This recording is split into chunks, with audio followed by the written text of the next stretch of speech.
How's everybody? I'm back. Just fixing a little bit of YouTube stuff. Still don't know how to stream on YouTube. I was streaming on Kick, and I decided not to stream it there anymore.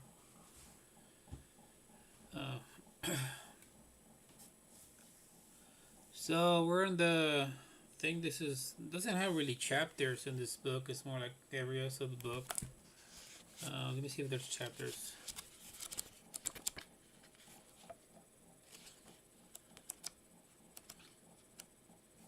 Here we go. I guess there are chapters.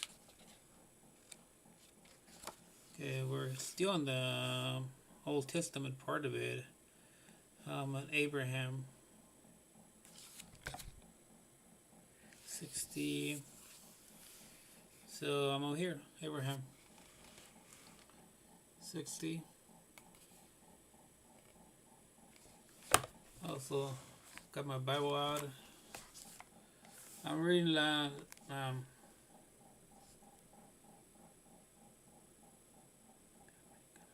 Latinoamericana Bible. I'm getting a new Bible. It's a newer Bible that is coming out in the end of the year. I pre-order it, so hopefully that's a little bit better than this. Well, I will still buy a Priest. That it's a way better Bible. You guys can't even hear me. I will still buy my Priest. That's a better Bible to get. So we'll see how that goes.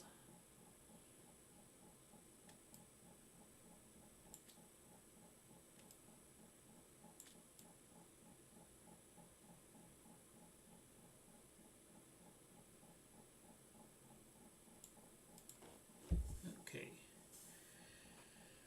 Alright, we'll see how that goes, and hopefully you guys enjoy this.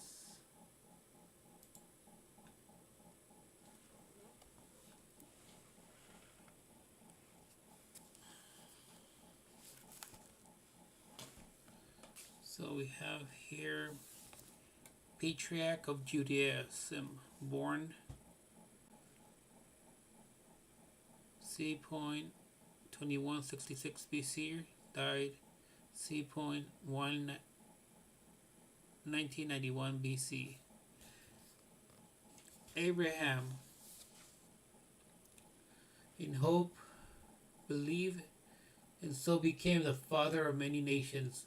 Romans 4:18. The Bible is full of God's doing things or people, and Abraham is a classic example. When God wanted to build a family of faith, he began with man.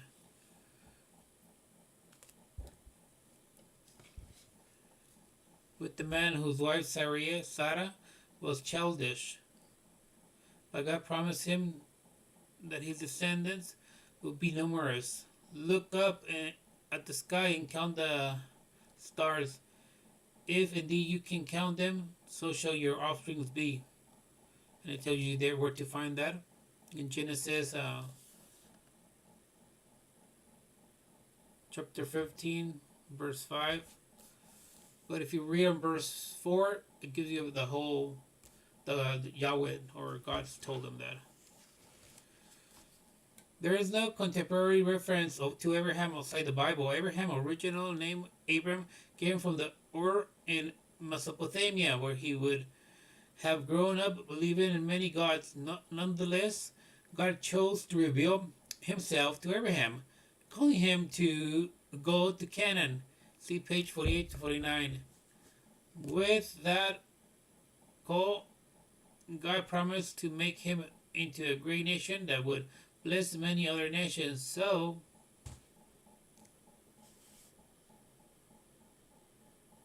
at age 75, Abraham set off.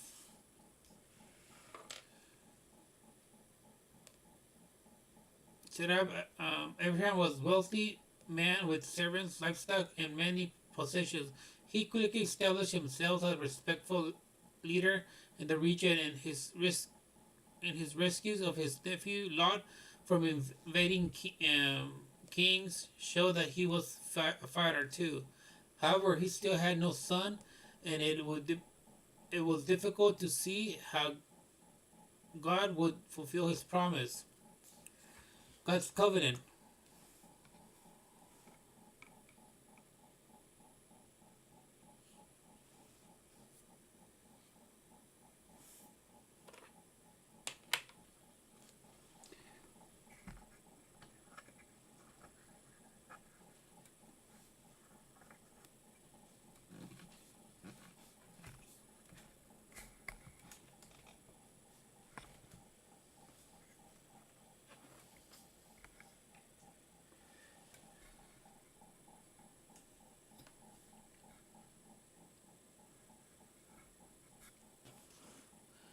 God's covenant.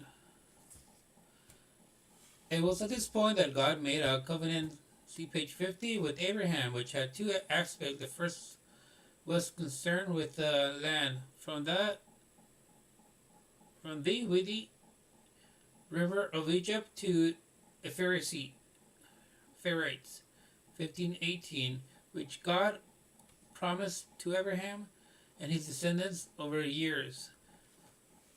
The father of Israel. This stained glass depiction of Abraham, the first patriarch,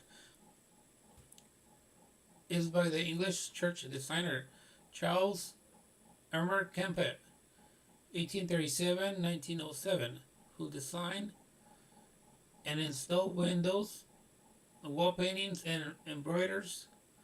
This depiction of Abraham is taken from the east window of St. Etienne's Church, Staffordshire, England.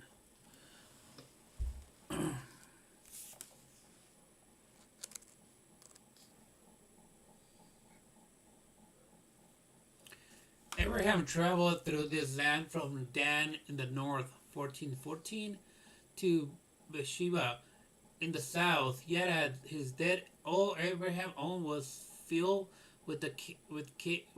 With the cave. All Abraham's owned was filled with the cave. My goodness. Yet at his death, all Abraham owned was filled with the cave, but as a burial plot. The second aspect concerned family. God had already promised Abraham a large family. So when Sarah remained infertile, Abraham took her slave Egyptian Hagar as a surrogate mother, trying to further God's plan. When Sarai heard that Hagar was pregnant, she began to mistreat her. Hagar ran away and was then visited by the angels of the Lord, who told her, "You are now pregnant and you will give birth to Ishmael."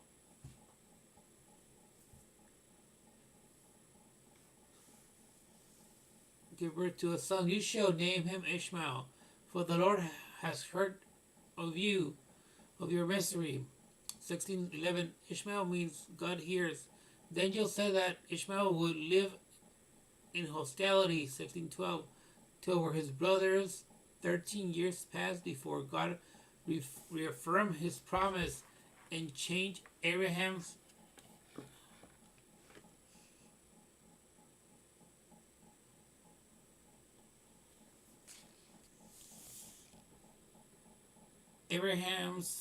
name from the original Abram, exalted father, to Abraham, father of many.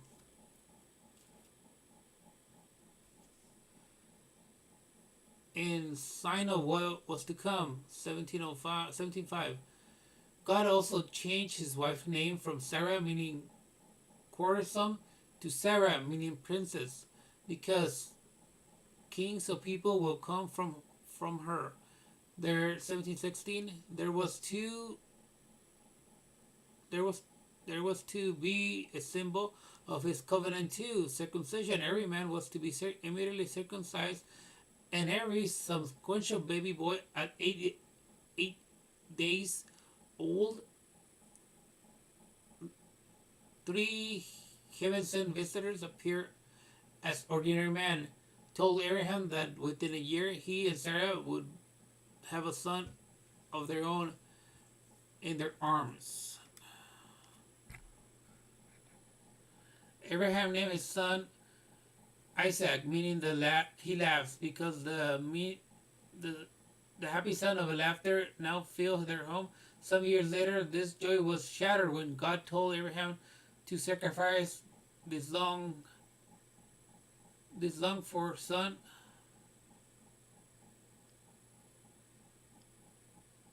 Longed for a son. I don't think that's I don't think I'm reading it correctly, or sons of Abraham to sacrifice this lunge for his son. Abraham was obedient, trusting God would do something.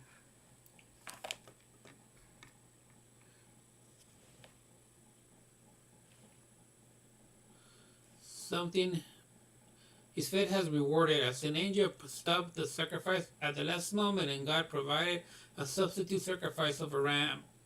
When Sarah died at the age of 127, Abraham immediately set about arranging a wife for Isaac, a new matriarch for the family. So he sent his chief Sarah to Mesopotamia to find a wife for among his own people there. God guided the servant, and he came back.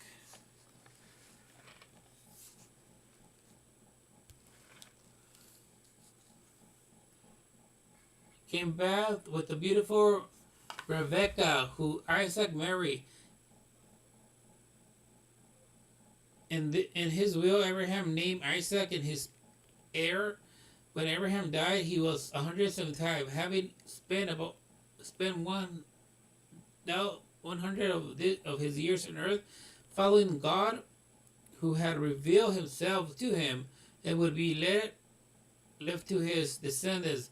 His son Isaac, Isaac's son Jacob, 12 sons who founded the 12 tribes of Israel to fulfill God's promises to Abraham.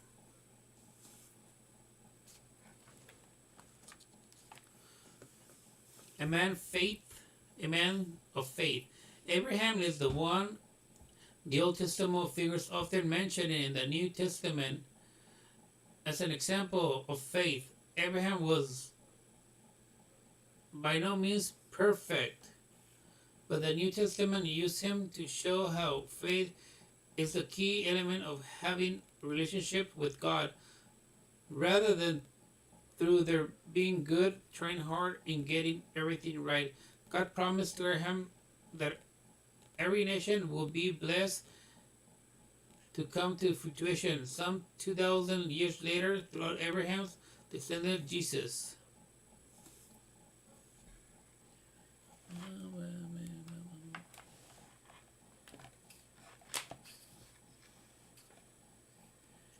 Abraham, Abrahamic fate.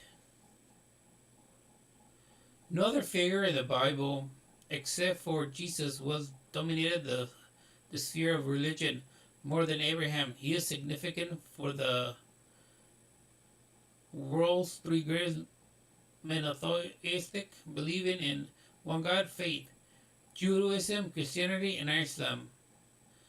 Jews are Abraham as Israel, founding father and the first patriarchs of the Jewish people.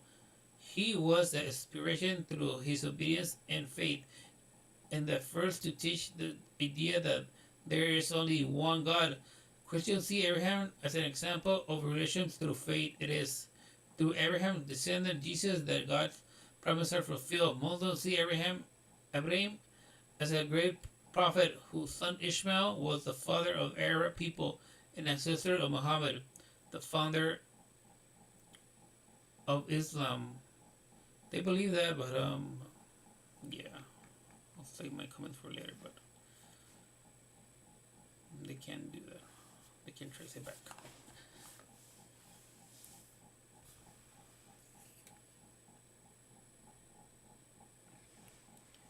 Okay. We have here the biographical in brief biography. 2166 BC, born at Ur in Mesopotamia, is given to the name Abraham, family to Hanan and northern Mesopotamia. 2091 BC, God reveals himself to Abraham and tells him to go to Canaan, where God will make him into a great nation. Abraham lives in Canaan as a nomad and goes to Egypt to avoid famine. He deceives Pharaoh by presenting Sarai as a sister, and so is expelled, separated from his nephew Lot. Later rescue Lot when he is captured by kings invading the Dead Sea Valley. Is promised the son of his own by God, who makes a covenant to give him a land of Canaan. To your descendants I'll give this land, from the woody and Egypt to the great river, to the Euphrates.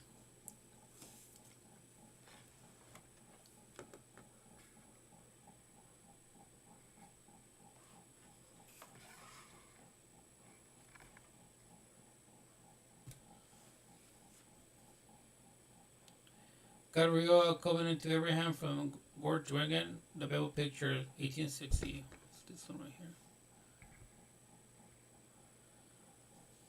2080 BC, Ishmael is born to Abraham and Hagar. Abram's name is changed to Abraham as the son of God promised to make him very fruitful. And so from this one man, and he as good as dead, came descendants as numerous as the star in the sky, and countless as the sand on the shores. Hebrews 11:12. 2061 BC, circumcision is instituted by God and sign of the covenant between him and Abraham and his descendants. Abraham pleased for Sodom and Gomorrah to be spared judgment. Deceives Abimelech, the Philistine king, in the same way he did the Pharaoh. 2066 BC, Isaac is born to Abraham and Sarah. 2050 BC, God tests Abraham's faith by asking him to sacrifice Isaac. Sarah dies and is buried in the cave in Machpelah. Abraham sends his servants to northern Mesopotamia to find a wife for Isaac. 1991 BC, Abraham dies. He is thought to have been buried in Hebron. How come he wasn't buried with his wife? Alright, so that's the chapter of Abraham. Hope you guys enjoy it.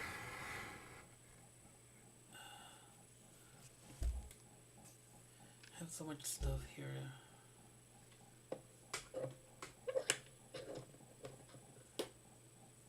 Okay.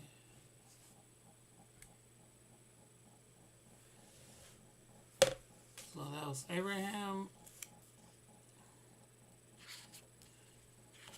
The next one's gonna be a wife for Isaac.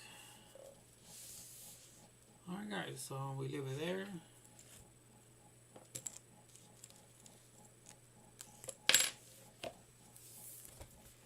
And this is the book that I'm reading.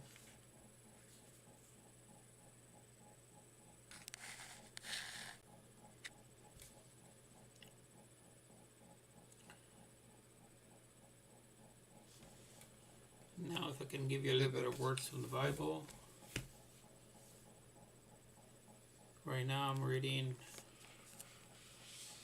I'm on chapter 17 of Acts.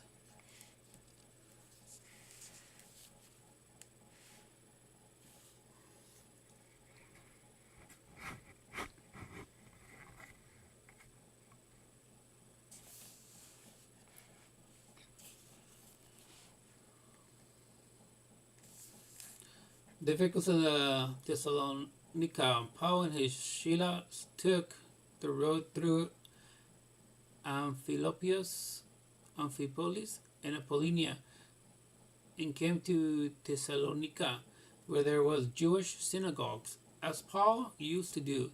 He went to the synagogues, and on the 3 Sabbaths he held discussions with them about the scripture. He explained and proved to them the Messiah had to suffer and rise from the dead. And he said, such a Messiah is this Jesus whom I'm proclaiming to you.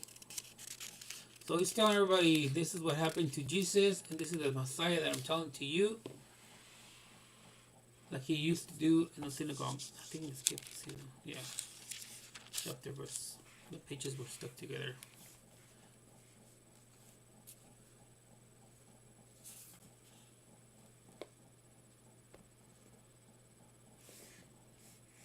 See if I can use this. It's too bad. Okay.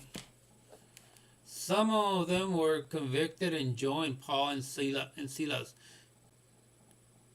So to this, a great number of Greek sympathetics to Judaism and many prominent women.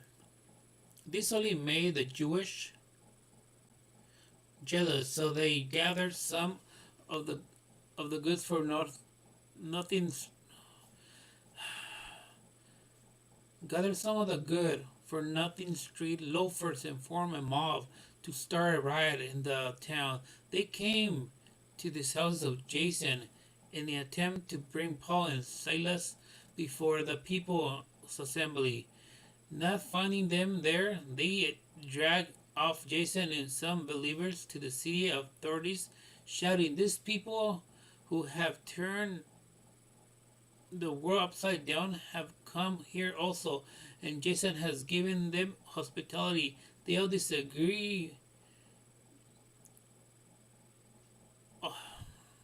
disregard the decrees of the emperor and claim that there's another king, Jesus.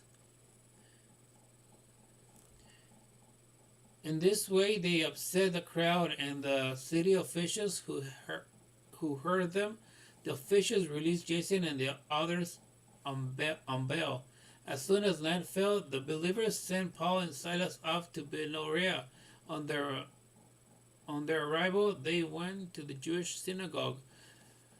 Its members were more open-minded than those in the Thessalonica and welcomed the message with great enthusiasm.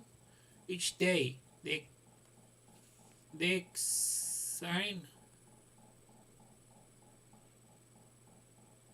examine the scriptures to see if there's things were so.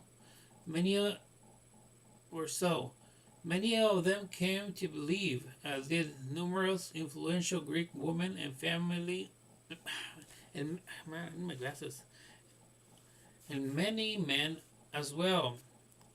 But when the Jews of Thessalonica came to know that the word of God had been proclaimed by Paul and Berea also, they hurried there to cause a commotion and stir up the crowd. At once the believers sent Paul away to the coast, but both Silas and Timothy stayed in Berea. Paul was taken as far as Athens by his escort, who then returned to Berea with instructions for Silas and Timothy to come to him as soon as possible. Paul in Athens.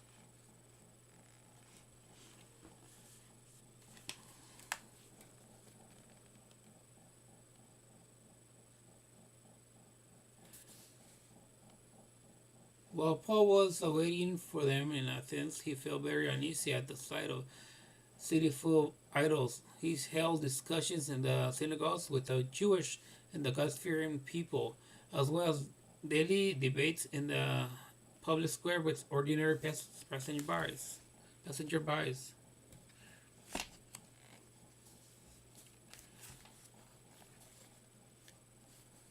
Epi, Epicureans and Stoic philosophers debate with him, some of them asking, "What is this blabber trying to say?" Others commented he sounds like a promoter of a foreign god, because he was heard to speak of Jesus and the resurrection. So they took Paul and led him off to the Areopagus hall and said, we would like to know what this new teaching is that you are talking about. Some of the things we heard you say sound strange to us, and we would like to know what they mean. Indeed, all Athenian citizens, as well as the foreigners who live there, have have as their favorite occupation taken about listening to the latest news. Then Paul stood up in the Areopagus hall and said, "Athenian citizens, I note that in every way you are very religious. As I walk around looking at your shrines, even this cover an altar with the scriptures to an unknown God. Know what you worship as an unknown. I intend to make known to you God who made the world and all that it is. In it does not dwell in the sanctuaries made by human hands, being as he is Lord of heaven and earth, nor does his worship depend on anything made by human hands, as it is he were in need. Rather, it is he who gives life and breathes and everything else to everyone. From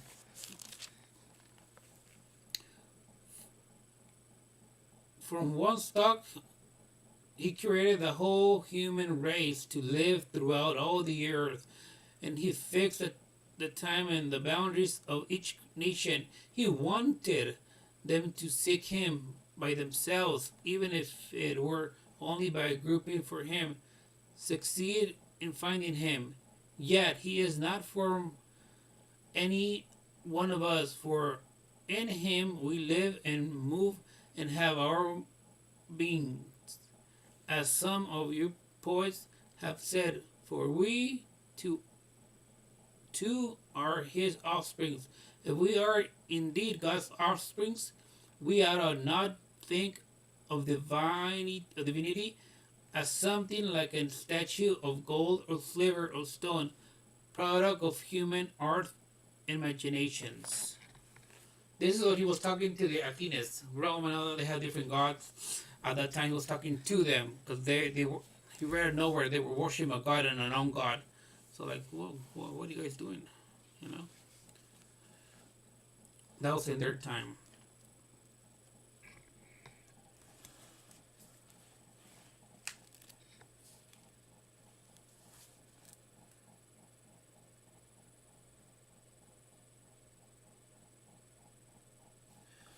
Um, from one stock, he created the whole world, many races. Yet he is not from any one of us. For in him he live and move and have our beings. I think I read all that too. Our imagination, okay, human imagination. By now God prefers to overlook this time of ignorance, and he calls on all people to change their way. He has already set the day on which he will judge the world with justice throughout a man he has appointed, and so that all may believe it. He has just given a sign of raising this man from the dead. When they hear Paul speaks of resurrection from dead, some made fun of him, while others said, "We must hear you on this topic some other time." At the point Paul left, but a few did not join him and believe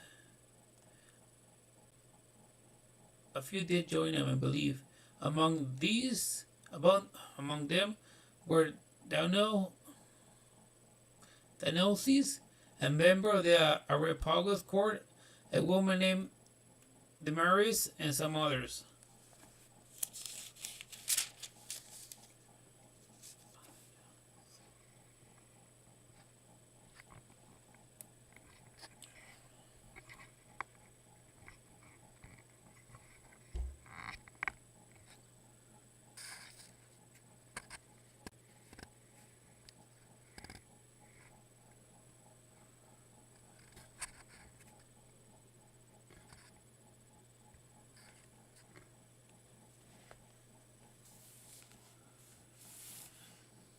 Oh, that was it.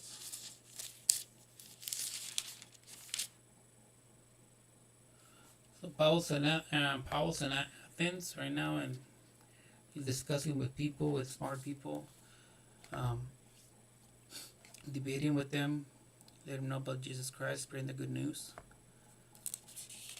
Some people did believe him, some people did not believe him.